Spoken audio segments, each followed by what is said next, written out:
Bonsoir à tous et bienvenue. Vous êtes à l'écoute de Radio Ici et Maintenant sur 95.2.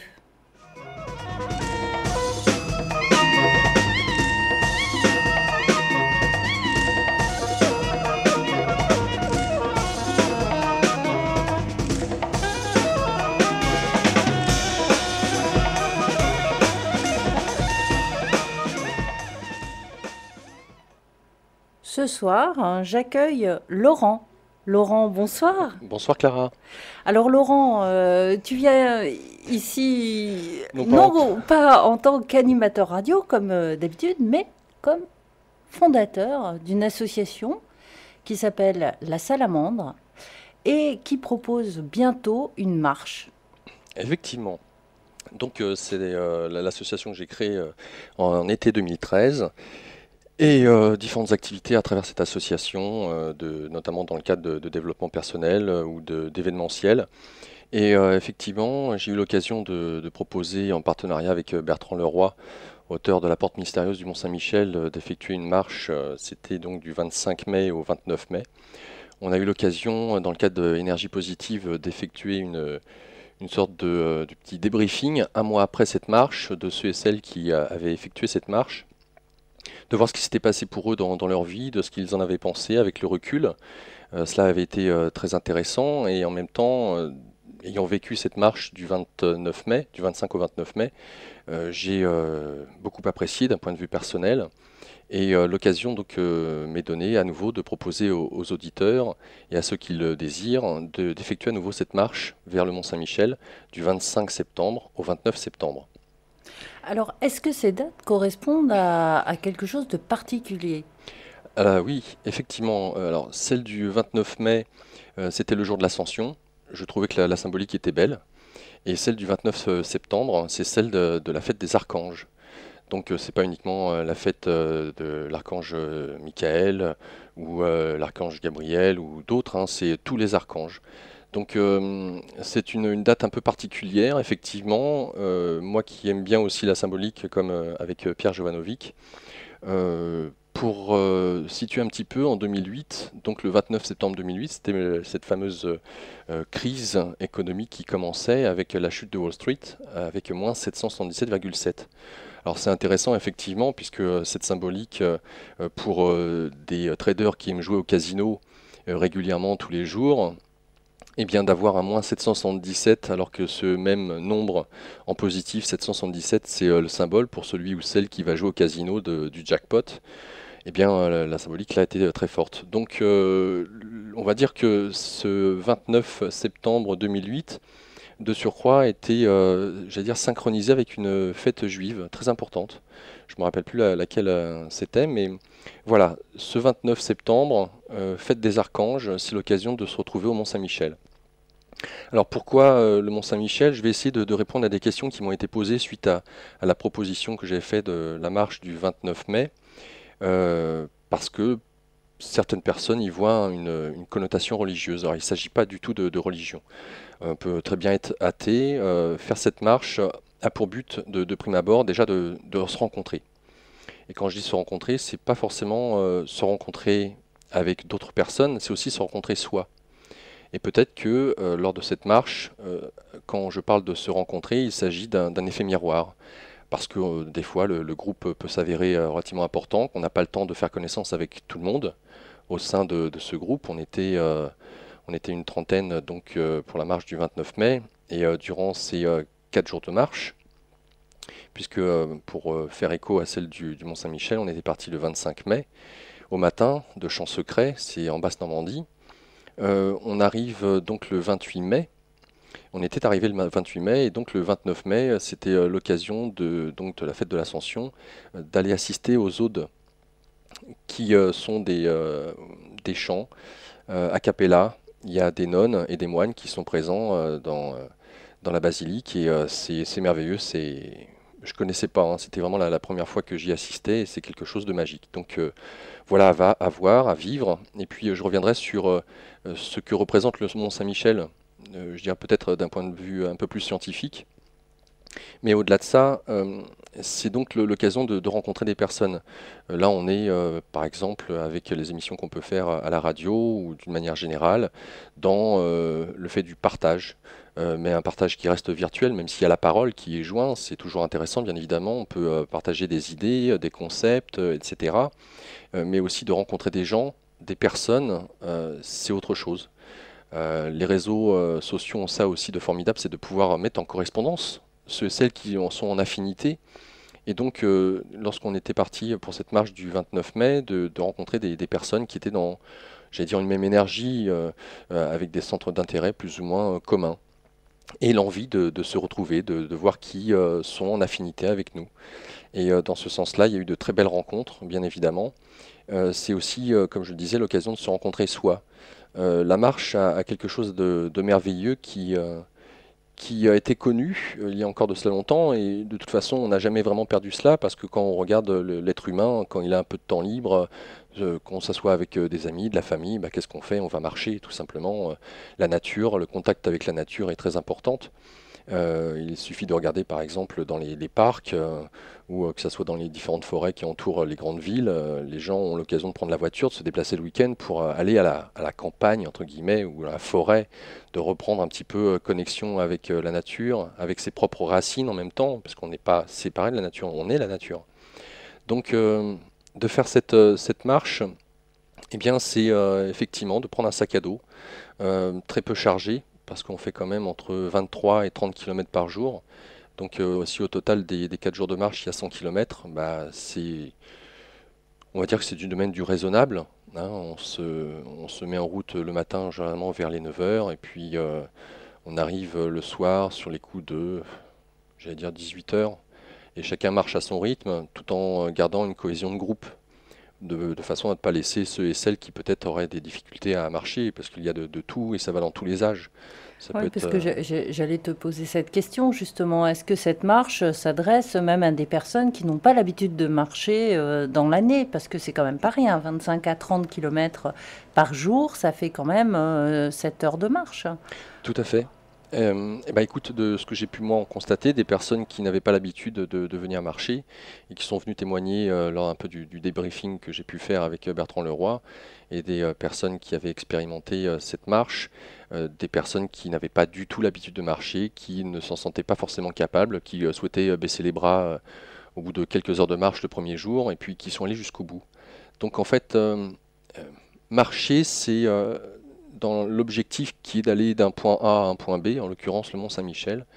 C'est en même temps à l'image de la vie, c'est de voir qu'on a tous des rêves, de certains objectifs, des buts qu'on se fixe. Ça peut être par exemple, tu sais, le début d'année, qu'on a ces fameuses belles résolutions. Et puis, des fois, on est amené à ne pas les faire, ces résolutions, mais bon, c'est sans jugement, c'est pas grave. Mais de constater peut-être que même si on ne se sent pas le courage, alors qu'on le souhaite, qu'on le désire du plus profond de notre cœur, eh bien, on se rend compte que on le fait. Et on le fait comment? Bah, en étant dans l'ici et maintenant, un pas après l'autre. Euh, et c'est ça aussi qui est intéressant, j'y reviendrai. Alors pourquoi effectuer cette marche? Euh, donc je parlais de la notion de partage. Cette notion de partage est la première, pour moi, le premier élément à mettre en avant. Le fait de rencontrer des gens qui sont dans, donc je disais, cette même vibration, cette même énergie, de vouloir partager des choses en commun. Et puis il y a le fait de se rencontrer soi, car on ne se connaît jamais vraiment assez, hein, et même si tout à chacun peut effectuer certains travaux sur lui-même, et bien de se rendre compte de ce que ça implique réellement d'être dans l'action.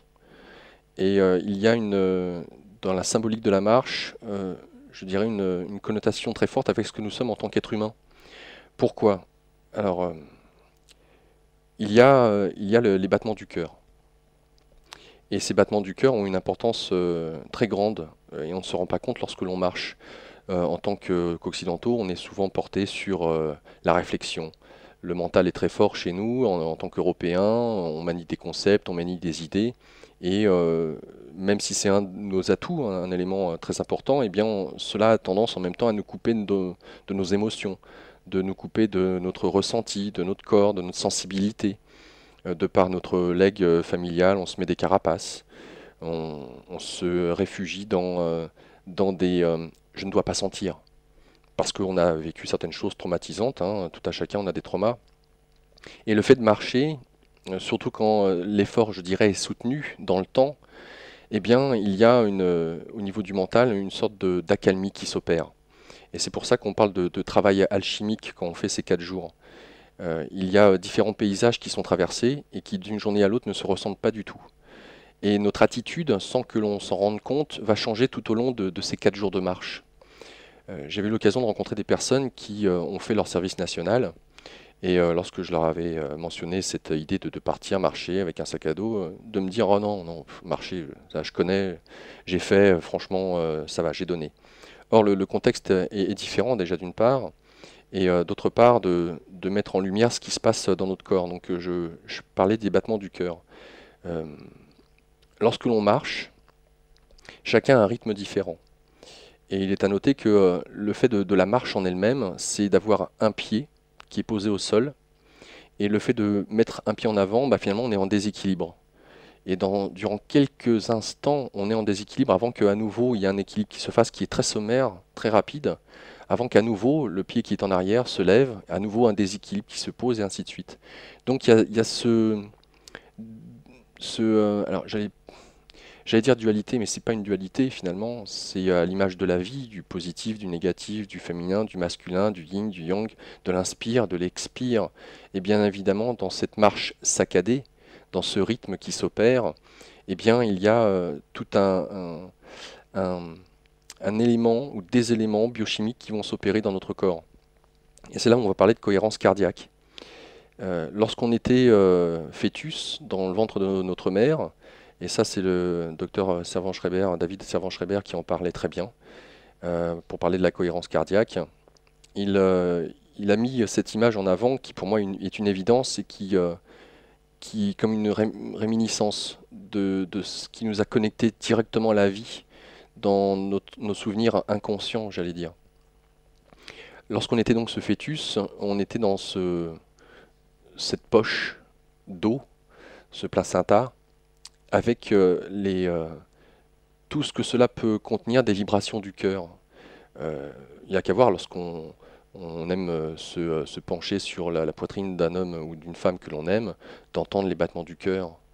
Alors imaginez déjà qu'on arrive à l'entendre à l'extérieur, mais quand on est à l'intérieur d'un corps, d'une femme, en tant que fœtus, eh bien on peut sans aucune difficulté, à mon sens, imaginer que ce battement de cœur, s'il est posé ou s'il est accéléré, s'il est soumis à un stress ou pas, l'enfant, au même titre que toutes les cellules du corps de la mère, eh bien est en syntonisation avec les battements de ce cœur. Et donc il y a cette connexion, et c'est peut-être pour ça que tout ce qui est rythme binaire, que ce soit dans le domaine chamanique ou de la trance, musique technologique, nous met dans cet état modifié de conscience. Je devrais dire peut-être un état élargi de conscience, parce que c'est bien de ça dont on parle quand on parle de cohérence cardiaque. Et le Est-ce fait de se mettre en marche, est-ce que c'est pas simplement un état où le mental, justement, comme tu disais, est calmé, au repos, tout à où fait, on n'est plus perturbé dans cet par état de un flot conscience, de... ouais, tout à fait. Et cela s'opère tout au long des 4 jours. Parce que nous sommes habitués dans notre quotidien à beaucoup réfléchir, à être dans le faire, eh bien, nous sommes plus ou moins coupés de nos ressentis, et donc de ce que nous devons faire dans l'ici et maintenant. Euh, il y a donc cette cohérence cardiaque qui va petit à petit nous faire cheminer tout au long de ces 4 jours, qui va petit à petit, je dirais, non pas tant couper le mental, quoique, ça dépend de chacun, mais en tout cas le ralentir, et nous mettre, j'allais dire, plus en phase avec l'instant présent, plus en phase avec la vie telle qu'elle est. Et de cette syntonisation, au même temps qu'il y a ce rythme de pas, et chacun a un rythme différent, et que ce rythme de pas va aller en rythme, en cohérence avec le rythme du cœur. Et lorsqu'il y a lorsqu'on prend son rythme, je dis bien son propre rythme, pas celui des autres, mais le sien, il y a quelque chose qui s'opère en nous qui est assez magique. Il y a donc le cœur qui trouve, on va dire, un rythme de croisière, qui est son rythme naturel, et il va libérer, et ça va se faire conjointement avec les deux cerveaux, les deux hémisphères cérébraux, il va libérer certaines hormones. Et ces dernières vont permettre justement aux deux hémisphères cérébraux d'être en syntonisation, de fonctionner tous les deux en même temps. Il n'y a plus le mental qui est en effervescence, comme dans notre vie du quotidien, dans nos activités familiales, professionnelles, etc. Il y a le cerveau gauche et le cerveau droit qui vont se mettre en syntonisation. Alors, ça va se faire plus ou moins rapidement en fonction de chacun. Si certaines personnes vont effectuer cette marche, qu'elles sont déjà angoissées avant de faire cette marche ou pas, ça va être différent pour chacun. Mais en tout cas, à la fin de ces 4 jours et des expériences qui vont être vécues tout au long de ces 4 jours, il va y avoir une place qui va être libérée en soi. Parce que pour accueillir le nouveau, encore faut-il vider sa coupe.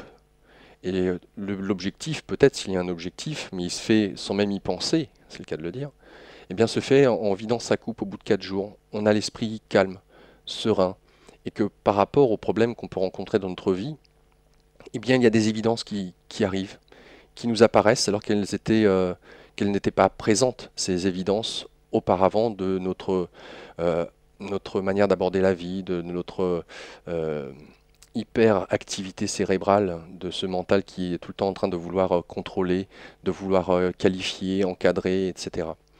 Donc il y a donc oui cela qui s'opère en nous d'un point de vue biochimique et en cela cela peut nous aider. Alors comment cela peut nous aider?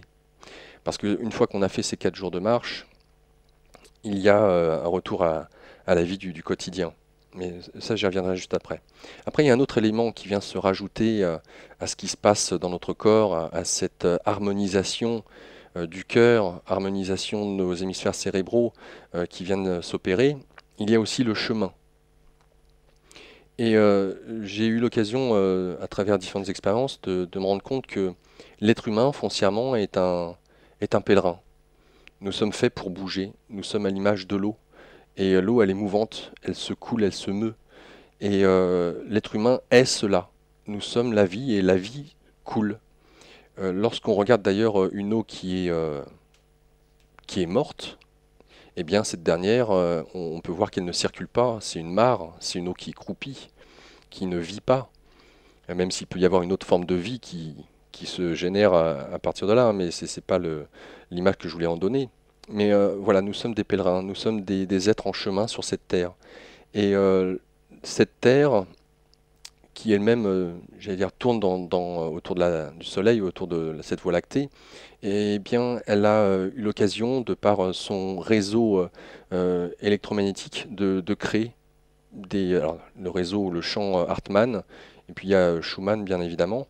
Mais je vais commencer par le réseau Hartmann, parce que ce qu'il a d'intéressant, ce réseau, c'est qu'il signale une grille énergétique tout autour de la Terre, et que cette dernière a l'occasion de faire ou de créer certains points, des centres qu'on appelle cosmotelluriques importants. Et le Mont Saint-Michel en est un. Alors, je ne sais pas si cela est encore d'actualité aujourd'hui, parce que je peux le constater, notamment avec certains invités, comme Christophe Alain, qui nous disait que les points telluriques importants de la Terre étaient en train de se déplacer, que la grille énergétique était en train de se déplacer, donc que ces réseaux Hartmann étaient en train de se déplacer. Maintenant, ce que j'en sais, c'est ce que j'ai expérimenté. Et Bertrand Leroy a eu l'occasion donc de retrouver le chemin de pèlerinage que prenaient les gens au Moyen Âge pour se rendre au Mont-Saint-Michel. Et ce chemin de pèlerinage coupe la forêt de Brocéliande en Normandie, en tout cas une partie de l'ancienne forêt de Brocéliande, et c'est donc ce qu'on appelle des lais. C'est ces chemins telluriques par lesquels justement il y a cette grille énergétique qui anime toute la Terre. Et lorsque l'on marche sur ces chemins, sur ces anciens chemins de pèlerinage, eh bien, il y a certaines énergies qui nous traversent. En tant qu'être humain, nous sommes peut-être des antennes entre ciel et terre. Nous sommes parcourus aussi par ces champs électromagnétiques, que nous en ayons conscience ou non. La Terre a ce champ électromagnétique, un être humain a un champ électromagnétique, notre cœur a son propre champ électromagnétique. Donc il serait illusoire de croire qu'on est séparé de champs électromagnétiques beaucoup plus vastes. Et donc forcément cela nous impacte à un certain degré, à un certain niveau. La seule différence, c'est est-ce qu'on en a conscience ou pas. Et que ce cheminement, ce pèlerinage, si je puis dire, n'a entre guillemets rien de religieux. C'est un chemin ou un cheminement vers soi, vers son intériorité. Et cela se joue avec des énergies électromagnétiques, mais pas seulement. Donc Lorsque nous arrivons à ce mont Saint-Michel, en suivant cet ancien chemin de pèlerinage, eh bien, il y a ce mont Saint-Michel. Alors, j'ai appris il n'y a pas si longtemps que ça, qu'est-ce qu'était le mont Saint-Michel il y a de cela plusieurs millénaires. Et le mont Saint-Michel, donc, alors, comme chacun sait, une une butte de terre, alors que tout autour c'est plat. Il n'y a rien à l'horizon, si ce n'est à quelques centaines de mètres le mont Tomblaine, que l'on voit aussi dans la baie du Mont Saint-Michel, et j'y reviendrai. Mais ce qui est intéressant de voir d'un point de vue historique, c'est que avant le Mont Saint-Michel était dans une forêt. Avant que la mer ait atteint là où elle en est, au même titre que l'Angleterre, les mers étaient leurs limitations étaient différentes de celles d'aujourd'hui. Et donc le Mont Saint-Michel était un tumulus qui siégeait au milieu d'une forêt. Et ce qui est intéressant, c'est que nos ancêtres gaéliques, pardon, eh bien, révéraient tous les ans le dieu Bélénos, qui était le dieu soleil au Mont Saint-Michel. C'est intéressant, je trouve.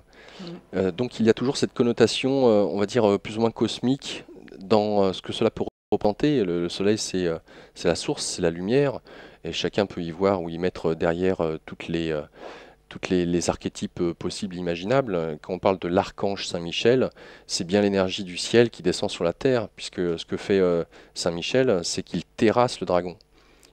Il le tue pas, il le met en terre.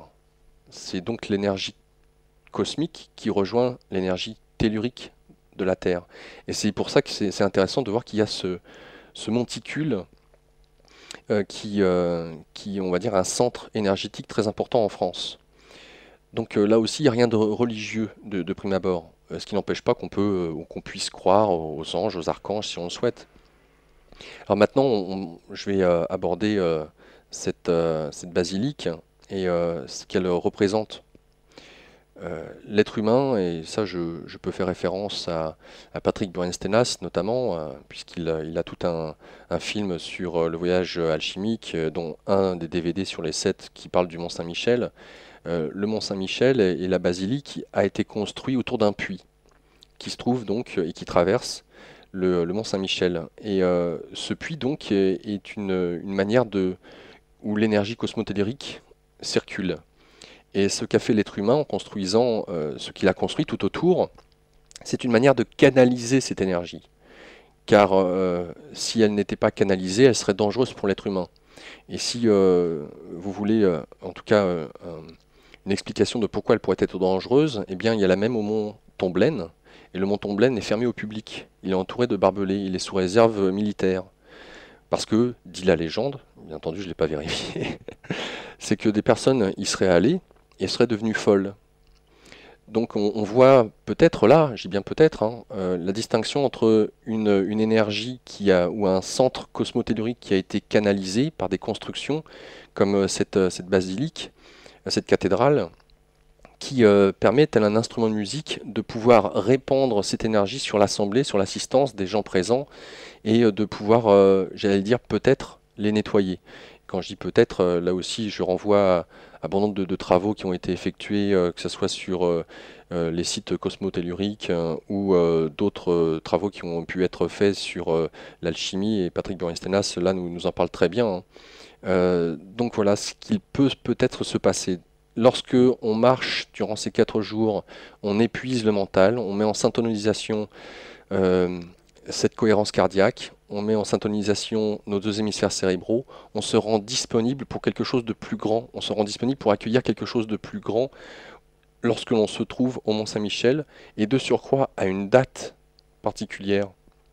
On va fêter, entre guillemets, la fête des archanges. Et il y a des points dans l'année qui ont des symboliques très importantes. Alors de même qu'on a les solstices et les équinoxes, qui sont importantes d'un point de vue cosmotellurique, eh bien on a aussi d'autres fêtes dites religieuses, mais qui sont entre guillemets une excuse pour la religion catholique qui a emprunté pour mieux se fondre dans la masse à certaines religions dites païennes et partout en Europe. Tout simplement, les anciens sites mégalithiques, comme je le disais, hein, le mont Saint-Michel, c'était là où on révérait le dieu Bélénos, le dieu soleil, pour les Gallois. Donc voilà. Ce que je pourrais en dire, donc il ne s'agit pas tant de religion en faisant ou en effectuant cette marche. Chacun y vient avec ses propres croyances, sa propre foi, ça pose pas de problème. C'est une invitation à pouvoir se connaître davantage. Alors pourquoi? Eh bien parce que je peux entendre, de par le rôle que je joue à la radio, les différentes difficultés pour tout à chacun dans le monde dans lequel on vit à se positionner.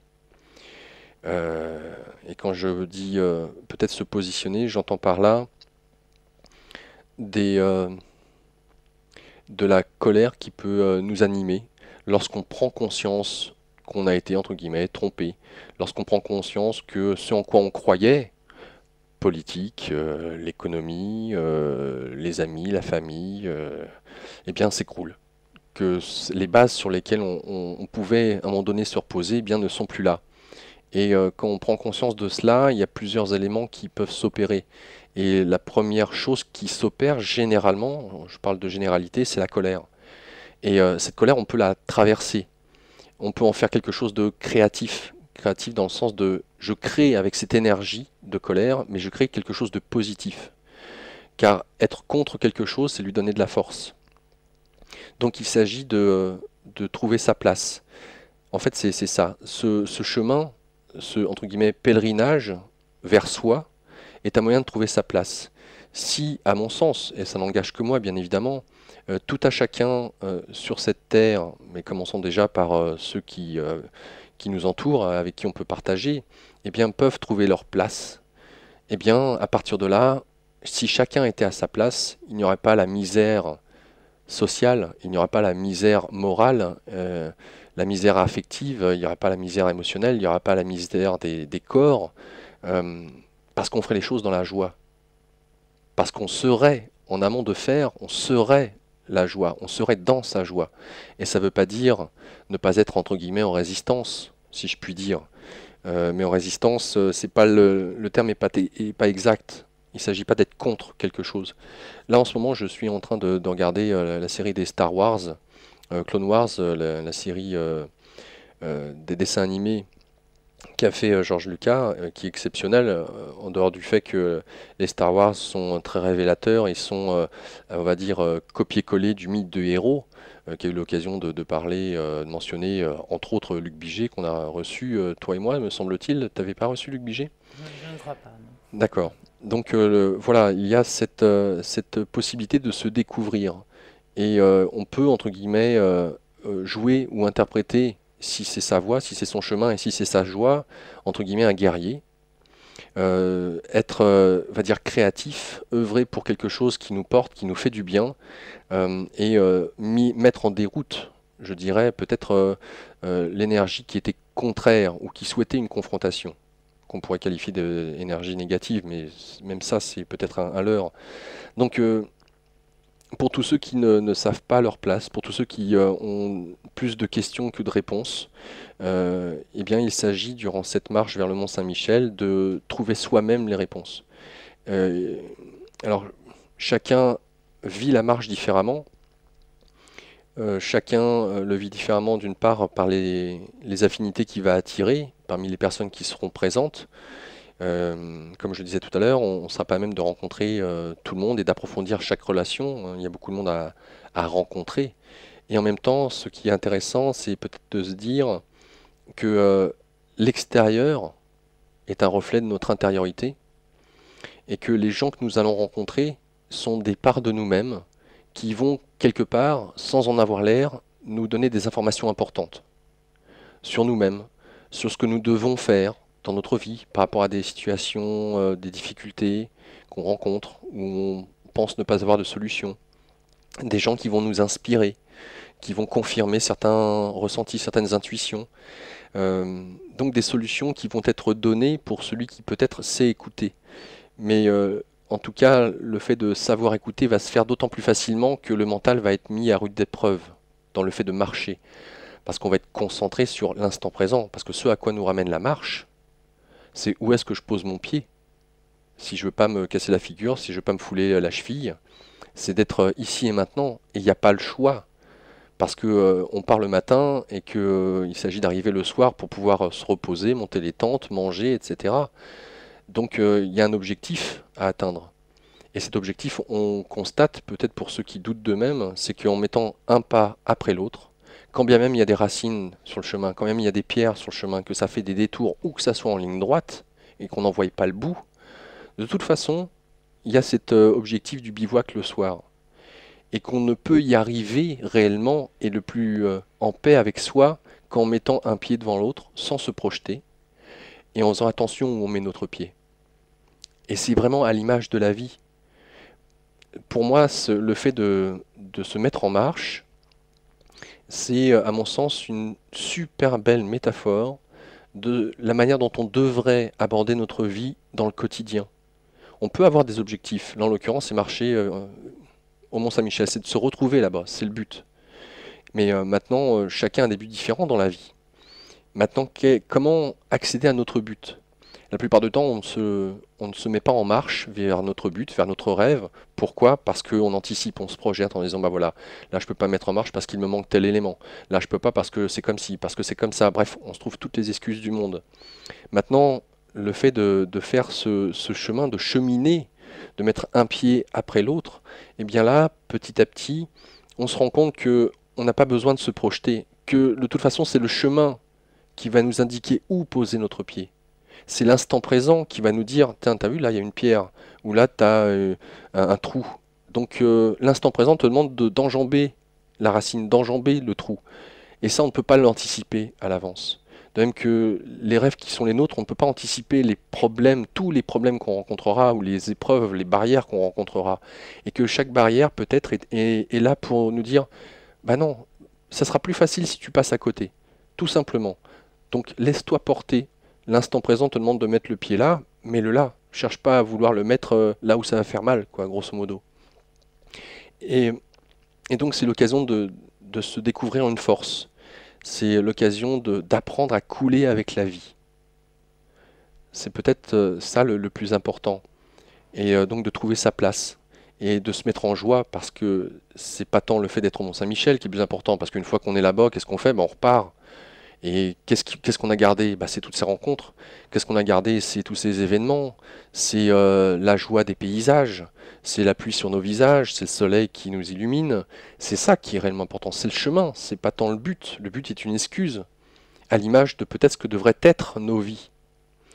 Donc, cette marche est proposée pour qu'on puisse se trouver soi et qu'on puisse être plus à même de se définir, de sentir quels sont nos besoins, nos vraies envies, au-delà de ce que nos familles nous en disent, au-delà de ce que la société souhaiterait pour nous. Et en même temps, plus que cela, c'est en même temps de pouvoir avoir, à travers ces rencontres, des solutions qui nous sont proposées, comme des miroirs, qui nous disent, bah voilà, ce par quoi peut-être tu devrais passer pour que ça soit plus facile pour toi. Voici qui tu es.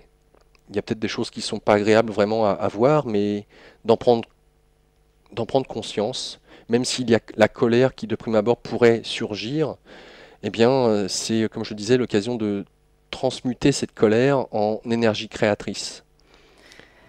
Est-ce qu'il faut absolument avoir un objectif personnel pour faire cette marche ou Du on tout, peut juste la faire même en silence tout à fait, on peut rencontrer les gens en silence aussi, on n'est pas tout à fait. obligé de parler. Mais je voulais te demander, est-ce que tu proposes une guidance, comment dire, un Oui, protocole d'échange entre les gens? Est-ce qu'il y a des partages le soir après que la marche ait été faite? alors il y avait, lorsqu'on a fait la marche au Mont-Saint-Michel du 29 mai, il était prévu que le 29, au matin, après les Audes, qu'on se réunisse, qu'on se prenne tous par la main et qu'on nourrisse des égrégores positifs pour soi, pour les autres, pour la planète, pour ce qui nous touche et ce qui nous fait vibrer réellement, ce qui nous met en joie, justement. Euh, et là, pour le coup, j'en vois aux travaux de Greg Braden et aussi peut-être de l'effet Maharishi, et de la manière dont justement des égrégores, ces inconscients collectifs peuvent être nourris, amplifiés. Donc c'est l'occasion de donner un pouvoir au groupe par la pensée, Mm. par la prière, tout simplement. Et pas religieux, donc. Non, il ne s'agit pas de religion, il n'est pas nécessaire de prier, tout le monde le fait sans même s'en rendre compte. Une prière, c'est une intention qui est posée, tournée vers quelque chose ou quelqu'un. Et dans nos journées, il n'y a qu'à voir, on marche dans la rue, dans le métro, rares sont les moments où on ne va pas penser à quelqu'un, en bien ou en mal, hein, où on ne va pas penser à quelque chose qu'on souhaiterait hardiment, ou au contraire qu'on souhaiterait voir ne pas rentrer dans notre vie. Donc on prie sans même s'en rendre compte. Une prière, c'est une énergie, une intention qui est donnée à, et ça nourrit des égrégores, qui petit à petit, plus on va les nourrir, bah, viennent se cristalliser, si je puis dire, dans la matière, et vont devenir notre réalité dans un futur plus ou moins proche. Donc là encore, il ne s'agit pas de religion, il s'agit des derniers, c'est appuyé sur ce que tu abordes toi-même à travers tes recherches journalistiques, les dernières découvertes en théorie du chaos, en physique quantique, sur la manière dont nos esprits fonctionnent et peuvent influer sur la matière à un niveau subtil, énergétique, voire très concret. Donc à l'heure actuelle, il n'est plus, en tout cas de par les émissions qu'on peut animer, toi et moi entre autres, on n'est plus en train d'essayer de démontrer ça. On sait que ça existe. Après, on peut comprendre que pour certaines personnes qui le découvrent, ça peut paraître bizarre, etc. Donc je ne tiens pas ici à prêcher ce genre de choses. Il y a des invités qu'on reçoit qui le font bien mieux que moi et c'est très bien ainsi. Je mets en avant en tout cas à travers cette parenthèse dans laquelle tu m'invites et je t'en remercie, à pouvoir exposer les bienfaits de la marche et en même temps de pouvoir réellement être à sa place. Parce qu'à mon sens, et ça n'engage que moi ce que je dis, on ne peut pas changer le monde si on ne sait pas ce pourquoi on est venu ici. À mon sens, on est tous venus avec des dons et des talents qui nous sont propres et on est tous différents. Et la plupart du temps, ces dons et ces talents sont cachés, enfouis. Et si vous me demandez, ah oui, pourquoi tu dis ça? Bah, je dis, mais regardez autour de vous. Regardez une grande ville comme Paris, entre autres, mais vous pouvez retrouver ça à la campagne. Les gens sont à côté de leur pompe. Même s'il y a de plus en plus de personnes qui se réveillent ou qui s'éveillent à eux-mêmes, et bien de constater qu'il y en a encore qui sont en chemin d'ouvrir les yeux, je dirais. Alors des fois, un petit coup de pouce, ça peut aider. Et, euh, et si tout à chacun était dans sa joie, eh bien, qu'est-ce qui se passerait? Eh bien, on ferait des boulots qu'on apprécie, on ne se laisserait plus contrôler par son compagnon, sa compagne, d'un point de vue affectif, par son patron ou sa patronne, par l'entreprise. On serait moins malléable, on s'écouterait davantage. Et d'écouter sa joie mène forcément à ce qu'on soit à sa place. Et quand on est à sa place, on rayonne. Et il est clair que dans nos vies, quelles qu'elles soient, on a plus de plaisir à voir des gens qui sont, entre guillemets, dits lumineux, qui sont en joie, qui sont le sourire facile, qui plaisantent, que de voir des gens tristes en train de se plaindre continuellement. Et on est attirés tous par des gens, entre guillemets, positifs, si je puis dire. Mais pourquoi ils sont positifs? Ben parce qu'ils font un boulot qu'ils aiment bien, parce qu'ils sont avec la personne qui leur font du bien dans leur vie intime, parce qu'ils ont des enfants qui leur font du bien. Bref, c'est tout à chacun de trouver sa place, de trouver sa joie. C'est pas à moi de le dire, mais ce cheminement vers le Mont Saint-Michel avec tous les différents éléments que je viens de mettre en perspective, si je puis dire, eh bien est une sorte de condensateur pour faire de la place en soi. Et dès le moment où on revient de cette marche, il y a la vie qui change, enfin en tout cas pour les témoignages, et même pour moi, puisque je l'ai effectué plusieurs fois, de constater ce qui se passe et ce qui se met en branle. Donc je ne peux qu'en parler, mais après il faut le vivre. Et ça, c'est tout à chacun de sentir, justement pour le coup, de savoir s'écouter. Si est-ce que cette marche, elle est pour moi ou pas? Où j'en suis dans ma vie? Où est-ce que j'en suis avec moi-même? Beaucoup de personnes dépensent des milliers et des cents pour faire des stages de week-end qui coûtent parfois très cher. Et pourquoi pas, il n'y a pas de jugement là-dedans. Là, on demande une participation qui est raisonnable. Pour le coup, pour ce qui est du coût, je les, Oui, ren- j'allais te poser la question, je du les coup ren- tu m'es invité. oui, je les renvoie au site de Bertrand Leroy, donc le sentier.org. Il y a toutes les explications des conseils qui sont donnés pour qu'est-ce que vous devez mettre dans votre sac pour avoir un certain poids, une certaine charge, que ce soit pas trop lourd. Pour ce qui est des chaussures, les différents éléments comme ça. Et puis il y a une participation qui est très faible. Je ne voudrais pas parler de prix à l'antenne, c'est vraiment pas l'objet et c'est largement abordable, vraiment largement abordable. Donc il y a une participation qui a un prix minimum qui est demandé. Et puis plus en fonction des bourses, parce que l'objectif aussi c'est que ça soit disponible à tout à chacun. On sait qu'il y a aussi le, euh, les frais pour se rendre sur place à Champ-Secret, donc cette commune en Basse-Normandie. Donc le train, éventuellement le bus. Après il y a la nourriture. Bon, on peut pas dire que ça soit ça qui coûte vraiment très cher, puisque vu qu'on chemine, eh bien chacun met des sandwichs, on achète du pain, on se fait des casse-croûtes. Ça va être quelques boîtes de conserve. Voilà, c'est très bon enfant pour le coup. Et puis c'est toujours agréable d'être dans l'aventure, de ne pas savoir justement ce que ce sentier nous réserve. C'est vraiment le chemin qui est le plus important. C'est là où on vit, dans cet instant présent. Ce présent qui est un cadeau. Quand vous offrez un présent à quelqu'un, c'est effectivement un cadeau. Et que le chemin nous révèle ça, que le moment présent est déjà un cadeau en soi. Et que tout s'y trouve. Et que dès le moment où on sait l'accueillir, on sait où poser le pas pour éviter de prendre cette racine ou ce trou qui était sur le chemin. Si on est en train de cheminer alors qu'on est en train de gravir une colline et qu'on est en train de penser à hier ou à demain, c'est là où on a le plus de chances de se faire mal. Et c'est vraiment à l'image de la vie, on est tout le temps en train de penser soit au passé, on a des regrets, ou on anticipe l'avenir, on a des peurs. Mais le meilleur moyen d'arriver au but ou au rêve qu'on s'est fixé, c'est d'être ici et maintenant. Tout nous est donné déjà comme indice pour où est-ce que je dois poser le prochain pas. Qu'est-ce que me dit mon cœur? Où se trouve ma joie? Et ça se fait spontanément dans cet ici et maintenant. Il y a rien à faire, il y a juste à être dans l'accueil de ce présent. Juste dans l'accueil. Et la vie nous parle dans ce présent. Tu m'avais posé une autre question, me semble-t-il. Donc on a parlé du coût. Et oui, de faire en sorte que cette proposition soit, on va dire, abordable pour tout à chacun.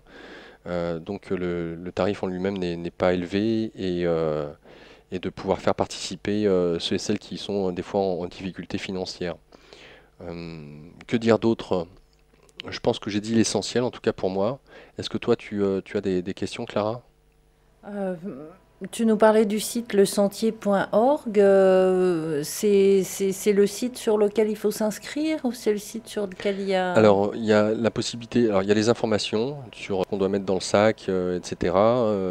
Il y a les informations de base sur le 25 septembre, on part à 9 heures, donc il faut se trouver là le matin. On peut arriver la veille au soir et dormir sur place, puisque Bertrand Leroy et Valérie, sa compagne, ont le pub. Le pub. Alors ils ont racheté ce pub là il y a peu, début de l'année. Et ce que je trouve magnifique, c'est qu'un pub vraiment typiquement anglais avec de la bière du coin, de la région. Et c'est un petit village sans secret qui doit avoir 350, 360 habitants, donc il n'y a vraiment pas grand monde, et qui a ce pub au centre du village, juste à côté de l'église, et que un pub, c'est quoi? C'est public house. Et je trouve ça magnifique que finalement cette maison du peuple, eh ben, tout à chacun y vient se retrouver en fin de journée. Et c'est vrai que c'est une tradition pour les Anglais, les Anglo-Saxons, de se retrouver, et qu'importe le statut social, le soir, en train de boire une bonne pinte, et puis de discuter de tout choses et d'autres. Eh bien, en achetant ce pub, ils ont fait ils sont en train de redonner vie, je dirais, à ce village, de par leur énergie, euh, j'allais dire très positive, d'amener quelque chose de neuf et de donner un certain élan à ce coin, à cette région, et de retrouver des gens qui eh bien, vont taper le bœuf le soir autour d'une guitare, d'un piano, d'un harmonica, de chanter. Il y a un billard, il y a les jeux de fléchettes, c'est une cheminée avec des fauteuils qui sont là. C'est, on se sent chez soi. C'est vraiment la maison du peuple, dans vraiment le sens strict du terme. Donc on peut dormir la veille au soir, donc du 24 au soir. Il y a une Valérie qui fait un repas un peu style à l'indienne. On mange du dalle, des lentilles et autres. C'est très chaleureux, c'est très convivial. On passe un bon moment juste avant de se mettre en marche. C'est super. Donc Champ Secret, donc le site internet donne des conseils sur. On peut s'y inscrire, mais il n'est pas nécessaire forcément de s'y inscrire. On peut venir là si vous ne savez pas on va dire jusqu'au 24 si vous pouvez venir ou pas, eh bien vous pouvez décider de venir au dernier moment. Et puis si le 25 au matin vous êtes là et vous partez avec nous. L'inscription peut se faire comme elle ne peut pas se faire. C'est en fonction de chacun. Si vous avez envie qu'on vous compte, et c'est peut-être pas plus mal, dans le sens où si on est une trentaine, une quarantaine, une cinquantaine, une centaine, eh bien on va dire, il faut des guides, des personnes qui encadrent ces personnes-là, hein. Donc lorsqu'on a effectué la marche au Mont-Saint-Michel du 29 mai, il y avait deux, trois, voire quatre guides, des personnes qui avaient déjà fait le sentier. Donc c'est important pour encadrer les personnes qui font ce cheminement pour la première fois, qu'elles se sentent rassurées. Il y a les sacs qui sont portés si besoin est. Voilà, il y a l'entraide, il y a cette solidarité qui est là, on retourne à l'essentiel, hein, tout simplement. Donc s'inscrire, ça donne juste une idée, en tout cas de l'organisation et du nombre de guides qu'il faut pour encadrer le nombre de personnes, hein, voilà. Et pour les couchages, si vous venez la veille au soir. D'accord. Alors, ce sentier, c'est toi qui le guide Non, cette fois-ci alors ou... non, je peux pas faire office de guide parce que même si c'est pas la première fois que je le fais, Bertrand, c'est son rôle. Il fait ça et il le fait très bien et il a des amis qui sont dans cette région et qui connaissent très bien la baie du Mont-Saint-Michel et on peut pas y circuler n'importe comment, hein, si ça marée basse ou pas. Donc il y a toute cette logistique-là à prendre en considération. Il y a les lieux pour dormir le soir, potentiellement. Donc, les guides sont là et Bertrand fait office de guide, entre autres. Je pense aussi à Pierre-Gilles ou à Catherine, par exemple. Maintenant, il y a des personnes comme moi et l'envie qui s'est dessinée petit à petit suite à la marche du 29 mai, c'est de pouvoir chaque soir, je ne sais pas si ça va se faire chaque soir, mais en tout cas, le souhait est là. Après, je vais prendre ce que l'instant présent me demande de prendre, hein, donc je verrai, mais c'est de pouvoir effectivement faire des invitations, soit de méditation, soit de, pourquoi pas, de prière collective. Et là, encore une fois, il n'y a aucune obligation, hein, chacun participe ou pas. Et si je donne cet exemple-là, c'est que pour la marche du 29 mai, on avait parmi nous une jeune, enfin tout est relatif, mais une, euh, une future prof de yoga qui est très douée. Et cette dernière donc avait proposé un soir de ceux et celles qui voulaient se détendre, hein, après une journée de marche, ça fait toujours du bien, et bien de pouvoir s'étirer. Et c'est ce qu'on a fait. Mais tout le monde ne l'a pas fait. Sur les 30 personnes, il y avait, je sais pas, peut-être 10 personnes qui l'ont fait. Donc il n'y a aucune obligation de quoi que ce soit. Chacun fait en fonction de sa sensibilité. Si on est fatigué et qu'on n'a pas envie, voilà, quoi, c'est comme des ateliers. C'est comme si vous étiez dans un camping. Il y a des ateliers qui sont proposés. Chacun va à ses envies, à ses occupations, vient, ne vient pas, voilà. Donc je pense qu'il y aura effectivement des propositions comme ça le soir, de petits ateliers, soit de méditation, ou autre. On verra en fonction de l'instant présent ce qui est envisageable. Et en fonction donc aussi de ce que les participants proposent Exactement, éventuellement, hein, exactement, exactement, tout à fait, Clara. Et en tout cas, une chose est sûre, c'est que il y aura cette proposition le 29 septembre au matin, après les autres, de se réunir à nouveau et d'être main dans la main tous et de faire cette prière pour soi, pour autrui, pour les autres, chacun en fonction de sa sensibilité. Je pense que c'est important. La force du groupe est d'autant plus présente, prégnante, j'allais dire, lorsqu'on effectue ce genre de marche, parce qu'on part avec des inconnus et qu'on vient avec des amis, des frères ou des sœurs, ça dépend. Et c'est pas que des mots, parce que l'intensité du travail qui a été fait en cheminant est telle que on est, j'allais dire, à fleur de peau et que on se rend compte de la chance qu'on a eue de vivre ces moments-là, qui sont uniques, qui sont importants parce que essentiels. On est des êtres avant tout sociables, on est des êtres qui sommes amenés avant tout à partager nos différences et pas à les mettre en confrontation. Et c'est pas un vain mot quand je fais ce cheminement qui pourtant n'est que de 4 jours, c'est pas grand-chose, mais en même temps c'est incroyable ce qu'on connecte à travers cette région particulière qui est eh bien, le domaine de Merlin l'Enchanteur, d'Arthur, le Graal, etc. On part de Champ Secret, cette commune s'appelle comme ça, je trouve ça quand même magnifique. Et on part donc de ce pub tenu par Bertrand et Valérie qui s'appelle The Secret Knight, donc le chevalier secret. Il s'appelait comme ça déjà auparavant. Donc il y a un côté magique, effectivement, et c'est là où on voit la magie qui s'opère, c'est vraiment l'âme qui agit à travers nous. Quand le petit vélo dans la tête a perdu un petit peu de son élan. Mm. Ou à crever une roue, Ou à crever une roue, ouais. ou à dérailler, ou À dérailler, oui. peut-être pas, mais bon. Normalement, il n'y a aucun risque que ça déraille, hein. Au pire, ça se calme, ça s'arrête, hein. Le vélo arrête de tourner, mais dérailler, bon, tout est possible, hein, en même temps, hein. On peut supposer que le cheminement lui-même et l'effet de groupe aide aussi à cela, peut amener chez certaines personnes, peut-être, hein, je dis bien vraiment peut-être, des, euh, des remontées assez fulgurantes de peur, de colère, etc. Et ce qui nous est demandé dans ces moments-là, c'est justement d'accueillir ça. Si c'était enfoui sous le tapis, c'est qu'à un moment donné, bah, ça demande à sortir, faut accepter que ça soit là. Et après, c'est qu'est-ce qu'on en fait? La colère, elle est peut-être légitime quand je m'en aperçois, mais quand je traverse cette colère, c'est quoi les solutions? Être en colère contre le système, ok, mais après, une fois qu'on a traversé cette colère, bah, les solutions elles sont déjà là, il y a déjà eu des précurseurs, hein. Et les précurseurs ils remontent à... bon, ils remontent de tout temps, hein, il y en a eu. Maintenant, on peut remonter à peut-être des périodes charnières comme les années 60-70, qui avec la libération des esprits, de l'énergie féminine, de la liberté de penser dans tous les sens du terme, à libérer certaines choses qui étaient là depuis très très longtemps et qui étaient maintenues dans des carcans, dans des loges, dans des trucs assez fermés. Et maintenant, c'est accessible pour tout à chacun. Quand on voit Auroville en est une démonstration. Et j'aime bien en même temps cette image parce que Auroville avec Sri Aurobindo, il faut savoir que Sri Aurobindo est un révolutionnaire.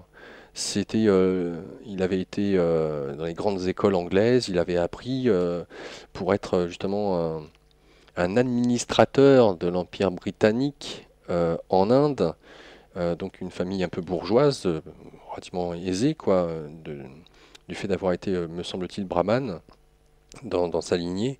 Et lorsqu'il a commencé à vouloir changer les choses pour son peuple, eh bien, il est rentré en guerre, il a été en prison, et c'est là où il a été, dit-on, éveillé. Et c'est par la suite qu'il est parti à Auroville, en tout cas créer Auroville, parce que c'était l'ancienne colonie française De Pondichéry. Pondichéry qui se Mm. trouve juste à côté. Donc voilà, tout est parti de là, et on voit comment il a transmuté, si je puis dire, cette colère pour en faire quelque chose de constructif. Et Auroville, c'était un désert.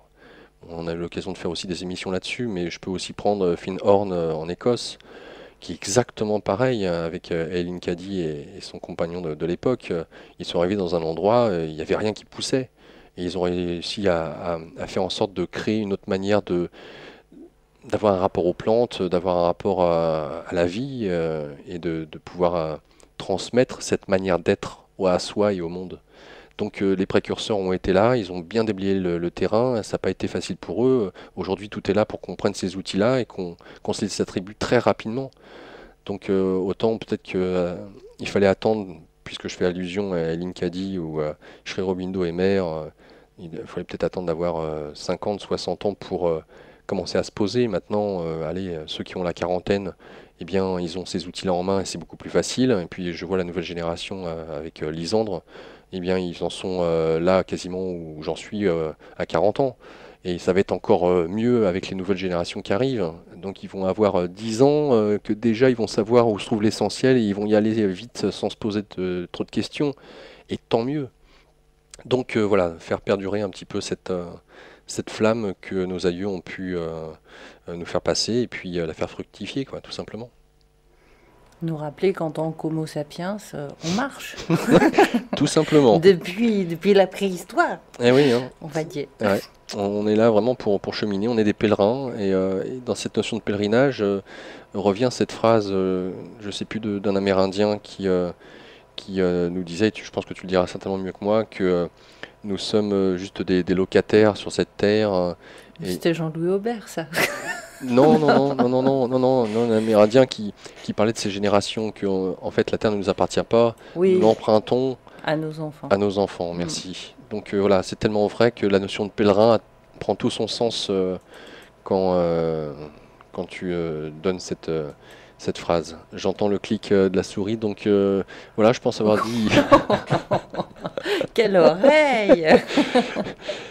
Bah, je pense avoir dit l'essentiel pour cette invitation. Donc cette petite vidéo sera là présente pour. Je la mettrai sur mon site internet d'ailleurs, la salamandre-éveil.fr. Et puis sur ma page Facebook, voilà, je la faire partager un petit peu partout de façon à ce qu'on soit nombreux. Ça serait le souhait, effectivement, parce que plus on est nombreux dans un même élan, et plus on nourrit un égrégore qui est positif, et plus on peut avoir d'impact dans le subtil et donc dans le matériel, si je puis dire. Donc on va faire une première respiration musicale, et puis on y reviendra Voilà. à Hein. nouveau. Alors, on rappelle juste la date avant de lancer la musique. Ouais. C'est du 25. 25 septembre, matin, 9 heures, chant secret, Basse-Normandie, lesentier.org pour les inscriptions et les détails, jusqu'au 29. Et on part du Mont-Saint-Michel le 29 en fin de matinée. Alors, je peux, pour ceux qui sont vraiment emballés à l'idée de faire cette marche, vous inviter à prendre votre journée du 30. Parce que durant 4 jours, vous allez vivre connecté avec l'essentiel. Vous allez vivre des choses, j'allais dire, relativement incroyables, et je mâche pas mes mots. Donc, lorsque on revient chez soi le 29 en fin de journée, c'est pas conseillé de prendre le boulot le lendemain matin. C'est parce que ça peut être rude la descente. Donc, se laisser au moins le 30 pour avoir un sas de décompression et reprendre il y a 30 jours Le premier. ouais, le 1er octobre. Tout à fait. Voilà. Merci à toi, Laurent. On se Et quitte en musique et on se retrouve. voilà. Tout à fait. Merci à toi, Clara.